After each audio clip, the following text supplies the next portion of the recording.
Y continuamos con la conferencia Yacimientos Convencionales, la riqueza del subsuelo, combate la pobreza del suelo, a cargo del ingeniero Luis Guillermo Acosta, director ejecutivo de la Asociación Colombiana de Ingenieros de Petróleos, ASIPET.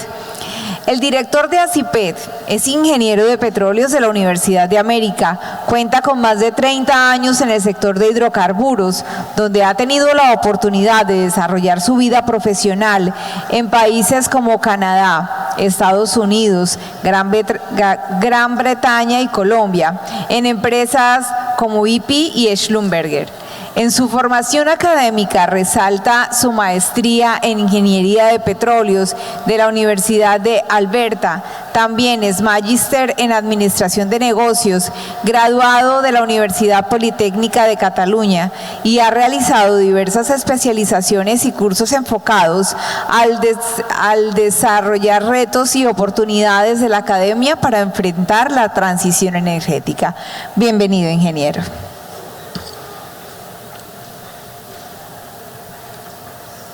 ¿Quiere hablar aquí?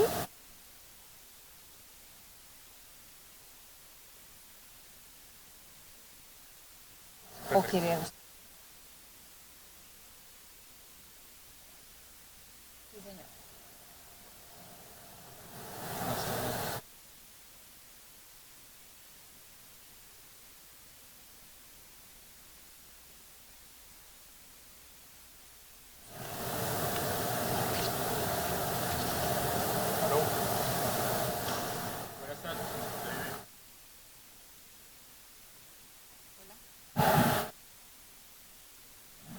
Buenas tardes. Bueno, a mí no me gustan las descripciones, pero sí me hubiera gustado que hubieran incluido una particularmente. Ingeniero de petróleos de la Universidad de América. ¿Sí la leí? No, no la leí. No. Pero bueno, está muy bien. Sí la leí. Vamos a conversar esta tarde sobre cómo es el panorama de la industria de hidrocarburos, cuál es la perspectiva de ASIPET, cómo queremos nosotros o cómo pensamos nosotros que podemos construir juntos esta transición energética. Voy a comentar un poco sobre quiénes somos en ASIPET. Somos Cuerpo Consultivo del Gobierno Nacional por Ley 20 de 1984. Estamos constituidos desde el 64, vamos ya para 60 años. Y básicamente, ¿cuál es nuestra fortaleza? Analizar los datos, información, ingeniería, la parte técnica, la parte operativa. Y de esta manera nos hemos posicionado como líderes técnicos, estratégicos y gestores del conocimiento de la industria. Algo fundamentalmente importante para nosotros y el cual, digamos, promovemos nosotros en el sector de hidrocarburos y en todos nuestros asociados es el propósito superior. ¿Cuál es nuestro propósito superior? Tenemos un enfoque humanista para crecimiento y transformación sostenible del sector de hidrocarburos. ¿Qué queremos lograr con esto? El bienestar y un mejor futuro para nuestros asociados, para nuestra industria y para todos los colombianos. Ese es el enfoque de propósito superior de ASIPET. Hay unos pilares estratégicos que quiero mencionarlos brevemente, como la integridad, que va a la parte de ética y valores, la sostenibilidad con sus 3 pilares, humano, ambiental y económico, del cual vamos a hablar más adelante, la excelencia en todo lo que promulgamos, excelencia operativa, excelencia de seguridad industrial, excelencia tecnológica, innovación y tecnología, no solamente de transformación digital, sino de toda aquella otra tecnología que está embebida dentro del sector energético, y por supuesto comunicación asertiva, algo que nos tocó a los ingenieros de petróleos aprender a medida que cambiaba el entorno y se demonizaba nuestra industria, y tocó a los ingenieros salir a hacer cosas de las cuales no estábamos muy confortables al principio, pero ahí estamos nosotros comunicando con veracidad, con información y con datos qué está sucediendo en nuestro sector. ¿Qué está pasando en el mundo? Ya lo hemos visto en diversas presentaciones. Tenemos un esfuerzo de la ONU desde 2015 en el cual lanza los Objetivos de Desarrollo Sostenible. ¿Qué son los Objetivos de Desarrollo Sostenible? Son las mejores prácticas empresariales para lograr un mejor futuro para el mundo con un enfoque humanista, un enfoque en el ser humano. Eso es un resumen muy ejecutivo de lo que son estos 17 Objetivos de Desarrollo Sostenible. Ya Andrés nos acaba de mostrar, digamos, cuáles son los enfoques que le podemos dar a nivel de país, a nivel de planeta y a nivel humano, pero básicamente, ¿qué quiere lograr la ONU o cuál es el mensaje de la ONU? Que sea una energía asequible y no contaminante, y vamos a ver que más adelante se amplía el concepto, que sea asequible, que sea a bajo costo y que sea confiable. Algo que, digamos, aún en las energías renovables actuales no estamos logrando que sean confiables al 100% ni que sean totalmente efectivas. ¿Cuánto contamina Colombia? ¿Cuánto emite Colombia? Colombia emite el 0.2% de dióxido de carbono. 0.2, no 2%, 0.2, menor que 1. Y básicamente, pues miremos los mayores emisores, que son China con el 30.9, Estados Unidos con el 13.5, India con 7.3, Rusia con 4.7 y Japón con 3.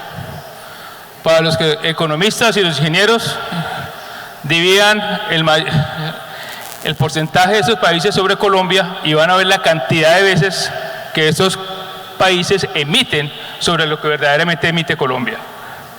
En la parte de gases de efecto invernadero tenemos un 0.5% y básicamente tenemos las mismas proporciones en China, Estados Unidos, India, Indonesia y Rusia, y también les invito a hacer el ejercicio de cuánto contaminan estos países desarrollados comparados con Colombia.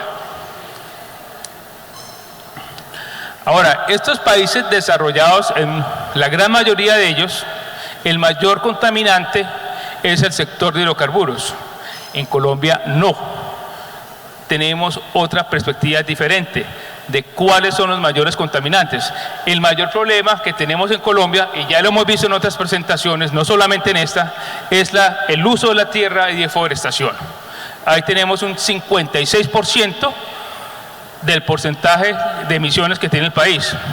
Y si nosotros hacemos un cálculo del sector de hidrocarburos y le adicionamos ciertos porcentajes colaterales, podríamos decir que el porcentaje que contamina el sector de hidrocarburos en Colombia es entre un 17 y un 18%.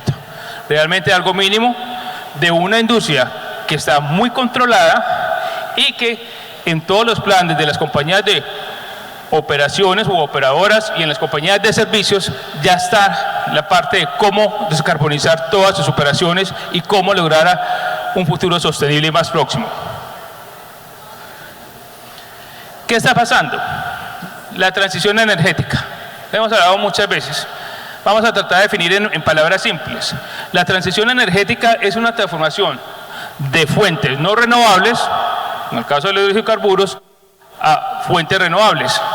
¿Hay un contexto global? Claro que sí, hay un contexto global de que haya una implementación acelerada de fuentes alternativas. Este contexto global viene muy impulsado por países desarrollados, por países que ya se desarrollaron con los hidrocarburos y tienen otros modelos económicos. Pero al mismo tiempo hemos visto que hay una alta incertidumbre en la confiabilidad y seguridad energética de muchos países del mundo que trataron de implementar una transición energética en forma precipitada. Ahí tenemos los ejemplos de lo que pasó en Europa después de la guerra Rusia-Ucrania, cómo se quedaron sin combustibles, cómo se quedaron sin gas, cómo su gas se incrementó hasta 8 veces el valor, y es algo que nos puede pasar a nosotros si nos quedamos sin sector de hidrocarburos. Algo fundamental para cuando hablemos de transición energética y cómo vamos a evolucionar es el concepto de sostenibilidad, que es un mejor futuro y sus 3 pilares: el social, el humano, el ambiental o el económico. Eso es fundamental. Para cuando ustedes vayan chequeando cómo vamos progresando en la transición energética, tienen que ir evaluando cada uno de estos 3 pilares, porque precipitar una transición energética, como la vimos nosotros en otros países del mundo, puede ser mucho más nefasto para el mundo y para Colombia que el mismo calentamiento global. Por lo tanto, lo que promueve ACIPED desde la asociación es la coexistencia energética sostenible. La coexistencia energética sostenible es básicamente ir progresando en esta transición energética, ir utilizando nuestras fuentes primarias de petróleo, gas y carbón, y a medida que podamos ir reemplazando fuentes de no renovables por renovables, lo vamos haciendo. sin desequilibrar la balanza sostenible, social, ambiental y económica. Colombia ya inicia hacia la transición energética y hemos visto varios esfuerzos en la parte solar, en la parte eólica, en la parte mareomotriz, hidráulica, biomasa. Vimos que esfuerzos del pasado gobierno básicamente movieron lo que era la capacidad instalada de energías renovables de 0.2% en el año 2019 a un 20% para el 2023. Básicamente estamos incrementando en 4 años 100 veces la capacidad instalada de renovables. Estamos en la línea correcta, en el camino correcto, en el camino de renovables.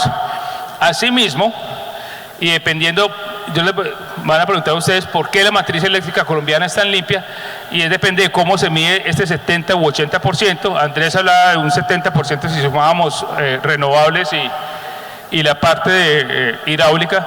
Pero básicamente la matriz de generación eléctrica es una de las más limpias en el mundo. Es más, hay países europeos que proyectan sus KPIs con la matriz de generación eléctrica colombiana.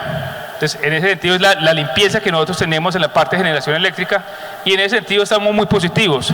En la parte de a quiénes les llega la energía en Colombia, hay un estudio de la ONU del 2019 que dice que al 100% de los colombianos. Yo podría, digamos, un poco, digamos, de presión en este estudio, porque tenemos zonas selváticas que muy seguramente no les llega la energía, pero sí podemos hablar de un 95, 96, 97%, que sigue siendo un número muy alto para este KPI de a qué porcentaje de colombianos le está llegando la energía. Es algo positivo porque eso nos da mayor manejo para esa transición energética que estamos hablando. ¿Cuál es el futuro? El futuro es las reservas de petróleo asequible y a menor costo están destinadas a acabarse al futuro. Y básicamente esto va a cambiar todos los propósitos fundamentales de la humanidad. Pero el futuro no es en 10 años, ni 20 años, ni a la vuelta de la esquina. Es un futuro que va a tardar tiempo, es un futuro de 40, 50 años. Y como hablábamos ahorita y como hemos visto en las diferentes gráficas, acá solamente estamos hablando de la parte de combustibles. Hay una parte de petroquímica que todavía el mundo no se ha ideado cómo reemplazar todos los derivados del petróleo. Entonces, básicamente, ¿qué debemos hacer como humanidad? Buscar recursos no convencionales en forma sostenible y costo efectiva, que es algo que todavía no tenemos en ese momento descifrada la ecuación. ¿Cuánto van a costar esos recursos? Cuando nosotros dependamos solamente de renovables, cuando dependamos solamente de energía eólica, de energía solar, ¿qué va a pasar con las regalías que generaba el sector de hidrocarburos? ¿Qué le va a reemplazar? Entonces, es muy importante tener todos los diferentes puntos de vista y las diferentes perspectivas de este problema, que es cómo vamos a reemplazar los recursos que deja el sector de hidrocarburos a medida que vayamos avanzando en la transición energética. ¿Y a qué viene esto? Básicamente viene a lo que es el core de mi presentación: combatir con la riqueza de nuestro subsuelo la pobreza de nuestro suelo. Y eso es básicamente, a medida que nosotros vayamos avanzando en la transición energética, tenemos que ir combatiendo esa pobreza. El mayor problema que tiene colombiano, el mayor problema que tienen los colombianos, el mayor problema que tiene Colombia es la pobreza en el país. Tenemos 21 millones de colombianos en la pobreza y 8 millones en pobreza extrema. Por eso no podemos salir de la industria de hidrocarburos o sacar de tajo el sector para reemplazarlo por industrias no renovables sin evaluar todos los impactos que tenemos que evaluar. Y ese es un llamado, porque es un esfuerzo que no es de un solo gremio, no es de una sola empresa, no es de una parte del gobierno, de todo el gobierno, todo el sector empresarial, toda la academia, todas las comunidades y todos los gremios, por supuesto. Ahora, ¿qué significaría un buen minero? Que es algo que debemos nosotros estar muy pendientes de cuáles son los impactos de lo que estamos diciendo. Si nosotros vamos a medir impactos de sostenibilidad, debemos saber también que todas las decisiones que tomemos afectan esa sostenibilidad y afectan la parte ambiental. Un proyecto eólico utiliza 9 veces los minerales de una central eléctrica de la misma capacidad. 9 veces. Los objetivos netos para el 2050 significan duplicar el cobre a mediados de la década de 2030, y alrededor del 60% del litio viene de la China y el 47% del cobre se funde allí.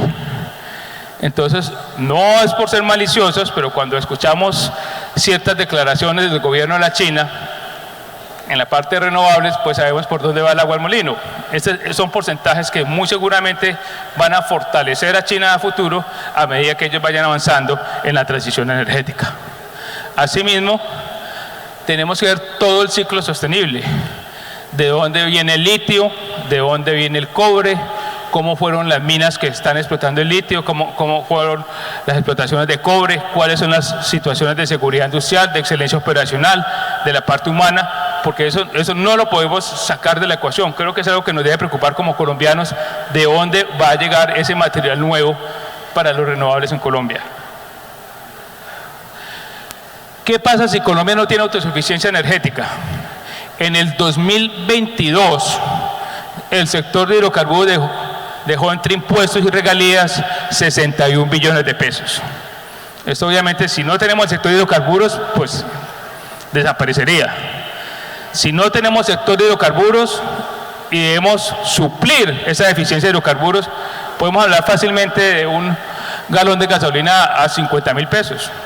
Y es muy fácil llegar allá si no tenemos suficientes hidrocarburos para suplir las refinerías como Cartagena, como Barranca Bermeja.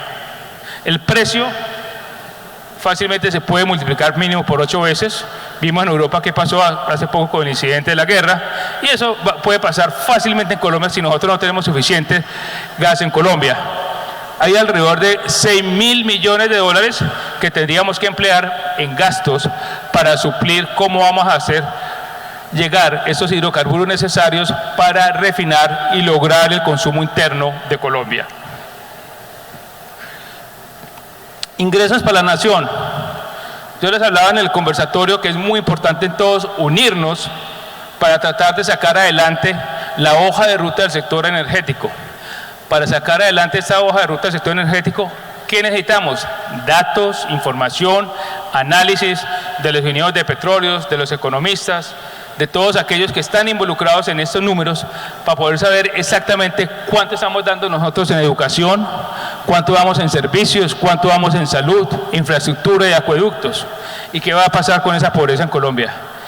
Es muy peculiar y muy triste que ciertos municipios que se han opuesto al sector de hidrocarburos, la misma alcaldía o las mismas gobernaciones han construido obras dentro de estos municipios con recursos de las regalías y con recursos que dejan las mismas operadoras en estas zonas. Hay algo en Colombia que se llama los programas de beneficio de las comunidades, PBC.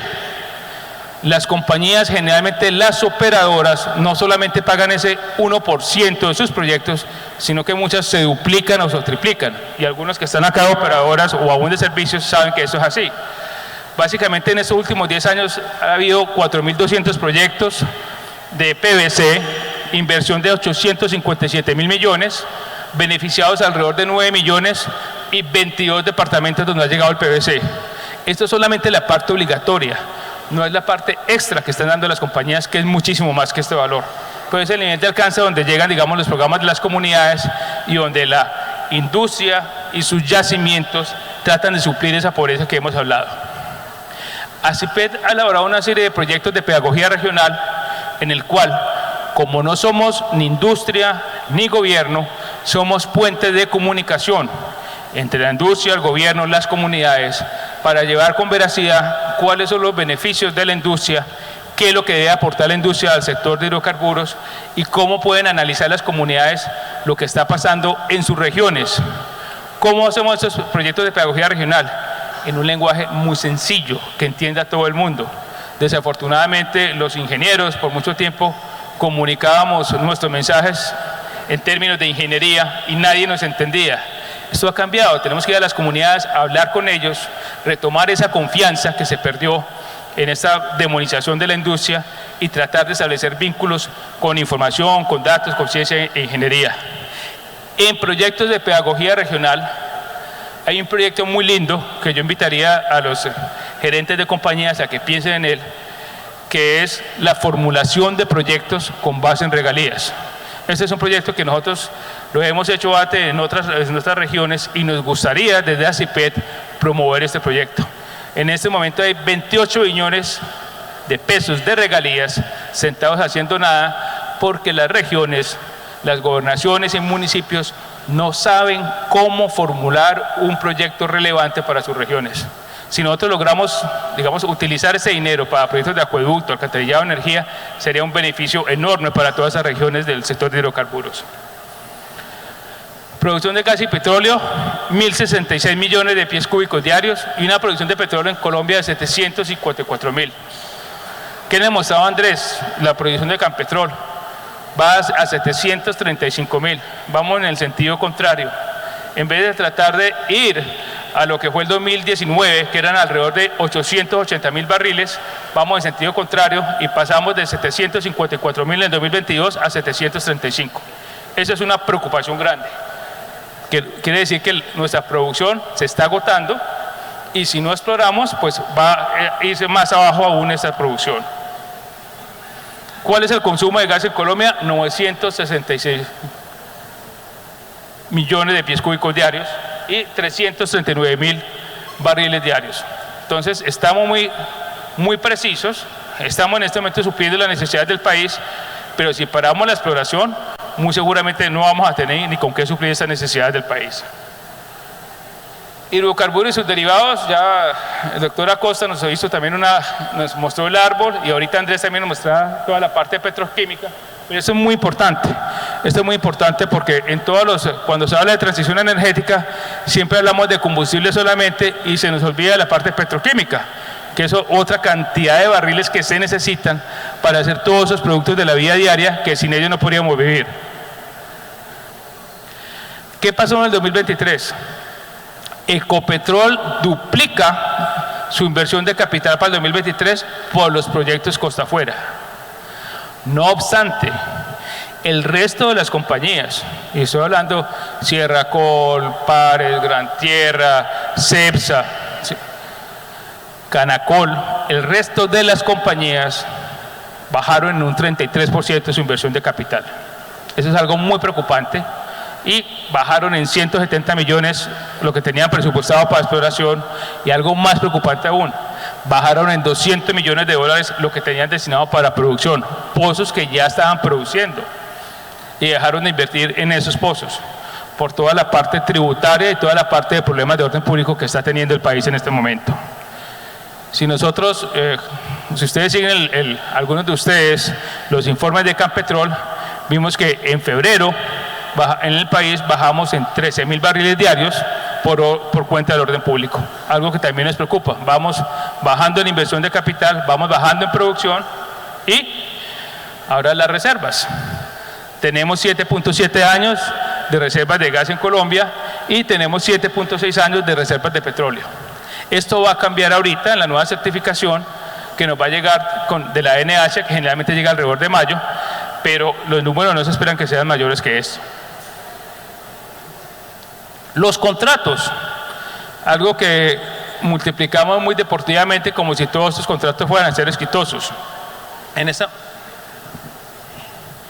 este momento tenemos 331 contratos vigentes, de estos 273 se encuentran en etapa de ejecución, hay 63 contratos en trámite de terminación y para hacer un resumen, para desarrollar en este momento las reservas que tenemos o los potenciales que tenemos 175 contratos, pero la probabilidad de éxito promedio que nos dan nuestros geólogos, y de pronto Flover puede ajustar esa cifra, es alrededor de un 13%, que es algo realmente muy bajo. Tenemos alto riesgo de encontrar esas reservas con esos 175 contratos. Algo que le preguntan a ACIPET es ¿qué no nos deja dormir en ACIPET? Que tenemos una industria que es pilar de la economía colombiana, una industria que da el 80% de las regalías, una industria que da el 34% de inversión extranjera, el 56% de divisas, una industria que tiene 500.000 personas empleadas en este momento, una industria que le da al fisco el 20% de todo lo que tiene la nación. Tenemos 12.000 ingenieros de petróleos y de ellos el 65% se encuentra desempleado. Algo triste, algo que debemos hacer y es algo que estamos trabajando. acá ahora que estamos hablando con Mario de la Universidad de América, es una preocupación de las facultades, una preocupación de la industria, de los gremios, porque no es justo que una industria que le da tanto al país tenga la mayoría de sus ingenieros desempleados. ¿Qué va a pasar en el mundo? Se dice que el 25% de la parte del suministro energético del mundo va a ser gas para el 2040 y el 22% en Colombia va a ser gas natural para el 2050. Entonces, básicamente, ¿qué quiere decir? Si nosotros seguimos como estamos relativamente alineados con lo que va en el mundo, tenemos una matriz energética limpia y no obstante, pues tenemos una transición energética muy sui generis en el país, no solamente dicho por la industria colombiana, sino por extranjeros, los cuales comentan que es muy extraño lo que quiere hacer el gobierno actual, que es acabar con el sector de hidrocarburos, la mitad de la economía, para sacar de tajo el sector de hidrocarburos y saltar a una transición energética sin medir las consecuencias. Potencial de reservas.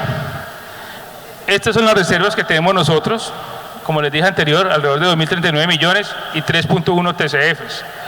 Esperamos que el gobierno actual apruebe todo ese potencial que tenemos en la costa caribe, que son alrededor de 7 a 30 TCFs. Esperemos que el gobierno actual nos deje continuar y el orden público así lo permita con el desarrollo de los proyectos convencionales de 3 a 10 TCFs, y algo que va a ser muy difícil y ya lo hemos visto va a ser tratar de desarrollar esos proyectos no convencionales. Aún así estamos tratando de mirar a ver qué yacimientos no convencionales se pueden explotar que no necesariamente exijan fracturamiento hidráulico en pozos horizontales multietapa en forma masiva. De todas maneras, en estos no convencionales teníamos alrededor de 4.000 a 7.400 millones de barriles de petróleo y 30 TCF de gas. Nada despreciable. De estos tenemos también alrededor de, en la Cesar Ranchería, 7.5 TCF de gas por cuenta, digamos, lo que son en las capas de gas, en las capas de carbono. En conclusión, Colombia sin la industria de hidrocarburos, ¿qué sería? Básicamente impedimos el desarrollo del país, aumentamos el costo de la vida, tenemos una mayor inflación y, punto final, vamos a tener mayor pobreza. No tendríamos recursos para suplir las refinerías de 400.000 barriles diarios aproximados, que es lo que requiere el país, que son alrededor de 350.000 que hay en las refinerías y 50.000 que estamos importando. No tendríamos esos 61 billones de pesos, que son alrededor de 3 reformas tributarias, y incrementaríamos el aumento de costos de importación, más el impacto en empleo, más el impacto de regalías, más el impacto de todos los beneficios que deja la industria. Básicamente, mensajes que les dejo hoy es: sin hidrocarburos no hay transición energética. Toda la energía que requiere Colombia se debe producir internamente. Nosotros no podemos hacer un plan contando con que vamos a importar energía de otros países. La transición energética colombiana debe ser para los colombianos y no que le importen los modelos de países desarrollados. Y eso lo escuchábamos ayer de la ministra de Agricultura. ¿Por qué? Porque la transición energética colombiana, como de todo país, depende de la economía, depende de su matriz de generación eléctrica, depende de su matriz de energías primarias, que son más del 80% entre petróleo, gas y carbón, y depende de cómo está desarrollado el país. Nosotros necesitamos desarrollar el país y necesitamos seguir avanzando como país para un futuro próspero para Colombia. Y sí, vamos a avanzar en la transición energética, y el sector de hidrocarburos es protagonista, y todos los que estamos acá del sector de hidrocarburos somos protagonistas, pero hay que hacerlo de la manera apropiada. El principal problema de Colombia es la pobreza y no la contaminación, y por eso hay que jerarquizar este problema y hay que tratar de solucionar de la mejor forma posible a medida que avanzamos en este proceso hacia un futuro sostenible para Colombia. La mayor cantidad de emisiones de Colombia está en la deforestación y uso de las tierras, y es ahí donde debemos incrementar nuestros esfuerzos en la mitigación del cambio climático. No es acabar con el sector de hidrocarburos. La industria de hidrocarburos es pilar fundamental de la economía, y otra vez vuelvo a repetir, nos duele enormemente que de 12.000 ingenieros de petróleos más del 64% esté desempleado. ¿Qué buscamos? Pedagogía permanente en territorio, recuperar la confianza de nuestras regiones mediante comunicación asertiva, en lenguaje sencillo, y básicamente para todas las regiones, todas las comunidades que nos entiendan como sector de hidrocarburos. Definitivamente necesitamos más exploración en Colombia. Sin exploración no habrá industria energética en Colombia, y sin industria energética en Colombia no vamos a tener futuro. ¿Qué necesitamos y qué es la solicitud para todos? Una integración multisectorial para trabajar todos unidos, gobierno, empresas, academia, comunidades y gremio, y entre todos delinear la hoja de ruta energética para Colombia y para así lograr un mejor futuro para todos los colombianos. Muchas gracias.